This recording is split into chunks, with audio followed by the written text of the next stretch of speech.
Hi అండి, welcome to శ్రావణ మాసం deep cleaning last part అనమాట. Mini blog. ఇంకా కిచెన్లో సామాన్లన్నీ కూడా ఇలా నీట్గా సర్దుకున్నాను అనమాట. ఈ టేబుల్ అయితే రిసెప్షన్ దగ్గర పెడతారు కదా, హాస్పిటల్లో ఇంకా ఆఫీసుల్లో, అక్కడ ఉండే టేబుల్ అనమాట. మా వారికి ఎవరో ఇస్తే ఆ టేబుల్ని నేను అలా కిచెన్లో ఒక సైడ్కి ఏర్పాటు చేసుకొని దానిపైన ఇంకా పప్పులు అన్నీ వేసి పెట్టుకుంటాం కదా, అవి అయితే పెట్టేసుకున్నాను. ఇంకా సెల్ఫ్లో సామాన్లు అయితే ఈ విధంగా సర్దుకున్నానండి. మాకైతే ఒకటే సెల్ఫ్ ఉంటుంది, దాంట్లో 3 ర్యాక్లు ఉంటాయి అనమాట.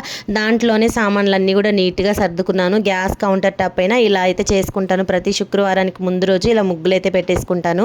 కడాయిలన్నీ తగిలించుకునే దానికి మీషోలో కొన్ని హ్యాంగర్స్ అయితే తీసుకున్నాను. అవి స్టిక్ చేసుకొని వాటికైతే తగిలించుకున్నాను. నీట్గా అయితే ఉంటుందండి మా కిచెను. నాకు చిన్న కిచెన్ అయినా కూడా నేను నీట్గా ఇలా అన్ని నాకు అందుబాటులో ఉండే విధంగా సర్దుకుంటాను అనమాట. ఎలా ఉంది మా కిచెన్ అనేది కమెంట్ చేయండి. మీకు కనుక నచ్చితే ఒక లైక్ చేయండి. ఇంకా ఈ బిందులు అయితే రైస్ పోసి పెట్టుకున్నాను అనమాట. టోటల్ మా కిచెన్ టూర్ ఇదనమాట. నచ్చితే లైక్ చేసి ఛానల్ని ప్లీజ్ సబ్స్క్రైబ్ చేసుకోండి.